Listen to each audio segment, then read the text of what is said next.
पारुल चिड़िया की मोनू नाम के कौवे से शादी हुई थी। शादी के बाद के दिन अच्छे से कट रहे थे। तभी एक शाम कौवे का बर्थडे आता है, जिसके लिए पारुल कहती है, पारुल, ओहो, मैं तो बर्थडे कैसे मनाऊंगी? मेरे पास तो केक वाला सामान ही नहीं है। शाम तक उनके लिए सरप्राइज मुझे तैयार करना है। अंजना बहन से पूछती हूँ। ये बोलकर पारुल चिड़िया अपने पड़ोसन अंजना कबूतर के पास जाती है और कहती है, पारुल, अंजना बहन, क्या तुम्हारे पास केक बनाने का सामान है? वो क्या है ना, मैं भी मार्केट नहीं जा सकती और पैसे भी कम हैं। उनके बर्थडे का डेकोरेशन भी करना है, वो भी पहले से पड़ा है। अंजना, अच्छा मैं लेकर आती हूँ। ये बोलते ही अपने किचन से सामान लेकर आती है। अंजना, अरे पारुल, केक का तो सामान खत्म हो गया है, पर मैंने ना उनके लिए कुल्हड़ पिज्जा भी बनाया था। तुम चाहो तो अपने पति को सरप्राइज में कुल्हड़ पिज्जा बनाकर दे दो। मैं दावे से कहती हूँ उनको पसंद आएगा। पारुल, चलो इमरजेंसी में यही ले लेती हूँ, क्या पता ये उन्हें ज्यादा पसंद आ जाए। अच्छा, आज शाम को 5 बजे आ जाना। अंजना, ठीक है। ये सुनकर पारुल चिड़िया अपने पति के जन्मदिन की तैयारी में लग जाती है और कुल्हड़ वाले पिज्जा की तैयारी कर लेती है, जिसकी खुशबू सुनकर वो कहती है, पारुल, अरे वाह, इस कुल्हड़ पिज्जा की खुशबू तो बहुत अच्छी आ रही है। देखना उन्हें जरूर पसंद आएगा। शाम को उसका पति जैसे ही घर में आता है, सभी पक्षियों और उसकी पत्नी जोर जोर से उसको स्वागत करते हुए कहती हैं, happy birthday to you, happy birthday to you, happy birthday to you, Monu, happy birthday to you. Monu, ये सब क्या है? इतने सारे लोग मेरे बर्थडे के लिए। पारुल, कैसा लगा आपको मेरा सरप्राइज? मोनू, बहुत अच्छा लगा, मैंने तो कल्पना भी नहीं की थी। अरे तोता बहन, अंजना भाभी, सोहिल भाई, आप सबके आने का बहुत बहुत शुक्रिया। अरे पारुल, इनके लिए कुछ लाओ ना। पारुल, जी अभी लाई। तभी पारुल सबसे पहले अपने पति को कुल्हड़ पिज्जा खिलाती है, फिर सबको देती है, जिसके खाने के बाद सब कहते हैं, मोनू, अरे वाह, ये कुल्हड़ पिज्जा तो तुमने वाकई बहुत स्वादिष्ट बनाया है। तो ये आइडिया कहाँ से आया? पारुल, अरे वो तो अंजना भाभी ने इत्तेफाक से दे दिया, तो मैंने बना दिया केक की जगह। अंजना, अरे वाह पारुल, तुमने तो मुझसे भी अच्छा कुल्हड़ पिज्जा बनाया है। पारुल, शुक्रिया भाभी। इस तरह से मोनू का जन्मदिन बहुत अच्छा मनाते हैं। कुछ दिन बाद बोलते हुए कहीं से आ रहा था कि एक एक्सीडेंट से कल उसकी मौत हो जाती है, जिससे पारुल चिड़िया को काफी धक्का लगता है। अपना गुजर बसर करने के लिए उसके पास 1 रुपए भी नहीं बचा था। तभी अंजना कहती है, अंजना, पारुल बहन, भैया को गए हुए इतने दिन हो गए हैं, तुम कब तक हाथ पे हाथ रखे बैठी रहोगी? मैं तो कहती हूँ तुम जो स्वादिष्ट कुल्हड़ पिज्जा बनाया था ना, उसी का दुकान लगा लो, सच में बहुत बिकेगा। पारुल, आपने बिल्कुल सही कहा दीदी। अपना पेट पालने के लिए पारुल छोटी सी कुल्हड़ पिज्जा की दुकान लगा लेती है, जिसकी खुशबू से पक्षियाँ उसके पास आने लगते हैं और उसका पिज्जा खाकर कहते हैं, कौवे, अरे वाह, ये स्वादिष्ट भोजन किसने बनाया है? बड़ा ही स्वादिष्ट है। पारुल, अरे इसे कुल्हड़ पिज्जा कहते हैं। आइए गर्मा गर्म कुल्हड़ पिज्जा खा लीजिए, सिर्फ 20 रुपए में, 20 रुपए में, 20 रुपए में। अंजना, पारुल बहन, जरा मुझे भी 2 कुल्हड़ पिज्जा दे दीजिए। पारुल, ये लीजिए। तभी उसकी आवाज सुनकर आसपास के लोग खुशी खुशी उसका कुल्हड़ पिज्जा खाते हैं, जिसके बाद उसके घर की आर्थिक स्थिति बिल्कुल ठीक हो जाती है और वो कुल्हड़ पिज्जा ही बेचती है।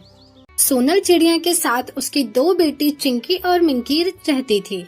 बड़ी बेटी चिंकी जितनी ही काली थी, मिंकी चिड़िया उतनी ही गोरी थी। दोनों बहन में बहुत प्यार था, पर अक्सर मिंकी चिड़िया अपने गोरेपन को लेकर चिंकी चिड़िया को सुना दिया करती थी। दोनों की शादी की उम्र हो जाती है। तभी बड़ी बेटी चिंकी को अगले दिन ही घर पर लड़के वाले देखने आते हैं। तभी सोनल चिड़िया उनका आदर सत्कार करती है। सोनल, नमस्ते नमस्ते, आपको हमारा घर मिल गया था ना? चीनू, हाँ जी, दूर से ही पता चल गया था।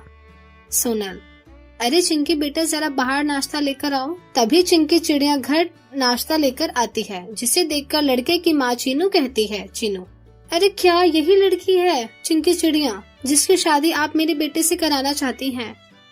सोनल, आपने बिल्कुल ठीक समझा, यही मेरी बेटी है। चीनू, अरे अपनी बेटी को आपने देखा भी है, कितनी ज्यादा काली है ये। इसके रिश्ता अगर मैं अपने बेटे से जोड़ूंगी तो 4 कौवे कबूतर क्या कहेंगे मेरी बेटी की बहू को देखकर। देखो चीनू कबूतरी अपने बेटे के लिए कितनी बुरी बहू लाई है, जो कितनी काली है। नहीं नहीं, मैं अपने बेटे की शादी नहीं कर सकती आपकी बेटी से, मुझे ये रिश्ता मंजूर नहीं है। सोनल, अरे चीनू बहना ऐसा मत कीजिए, आप मेरी बेटी को ठुकरा रही हैं सिर्फ इसके काले रंग की वजह से। मेरी बेटी गुणों से बहुत सतरंगी है, उसे घर के सारे काम आते हैं। आप उसे एक मौका देके तो देखिए। चीज सिर्फ सूरत की नहीं होती, सीरत भी होती है। चीनू, देखिए आप रिश्ता तोड़कर मत जाइए, हमारी बदनामी होगी। टिंकू, अरे माँ जी कैसी बात बोल रही हैं आप, रुकिए। चिंकी, अगर मेरा रंग काला है तो इसमें मेरी क्या गलती है? हे भगवान, आपका दिया हुआ रंग लोगों को पसंद नहीं है। आवाज सुनकर मिंकी बाहर आती है। मिंकी, अरे क्या शोर हो रहा है, क्या हुआ? चीनू, अरे ये चिड़िया कौन है, बड़ी सुंदर सी है, बिल्कुल मेरे बेटे के लायक। अरे ओ बहन, ये चिड़िया कौन है? मुझे ये लड़की पसंद आई, अपने लड़की के लिए बताइए जरा। सोनल, क्या चीनू बहना कैसी बात कर रही हो? मेरी बड़ी बेटी चिंकी है ना, मिंकी की नहीं, उसकी शादी है। चीनू, आपको जो समझना है समझ लीजिए, मैं मिंकी से ही शादी कराऊंगी। तभी जैसे ही टिंकू मिंकी को देखता है और कहता है। टिंकू, अरे माँ, मैं इस लड़की से शादी नहीं करूंगा, आप जानती नहीं हो ये बहुत अड़ियल है। चीनू, पर बेटा तो दूध सी चिड़िया को मना क्यों कर रहा है? टिंकू, माँ जब बात कल मैं इस तरफ आया था ना, तो मुझे ये रास्ते में मिली थी और इसने मुझे कल बहुत बुरा भला कहा था, इसकी जबान भी ठीक नहीं है, इसलिए आप एक मौका काली चिड़िया को देकर देखिए, सभी चीज सिर्फ सूरत की नहीं होती है। सोनल चिड़िया रो रो कर गिड़गिड़ाते हुए उनके आगे हाथ जोड़ती है, तो ये देखकर चिंकी कहती है। चिंकी, माँ रहने दीजिए, आप ऐसे हाथ मत जोड़िए इनके सामने।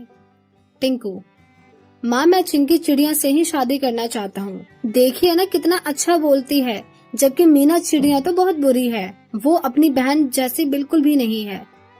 चीनू, मतलब बेटा? टिंकू, मतलब ये कि माँ ये मुझे अचानक से कल रास्ते में मिली थी और उसने मुझे बहुत बुरा भला कहा था, और वो बदतमीज भी है, बिल्कुल भी नहीं संस्कारी है, और इतना ही नहीं मुझे भी इसने बदतमीज बोला था। मिंकी, अरे वो तो मैं मजाक कर रही थी, आप सुनिए तो।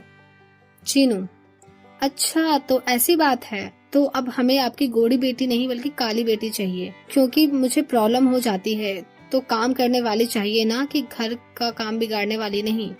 सोनल, ऐसा मत कहिए, मेरी दोनों ही बेटी हैं, पर दोनों बहुत अलग हैं। शुक्रिया, इसका मतलब आप टीनू बेटा और चिंकी बेटी की शादी के लिए मान गई हैं? चीनू, हाँ जी।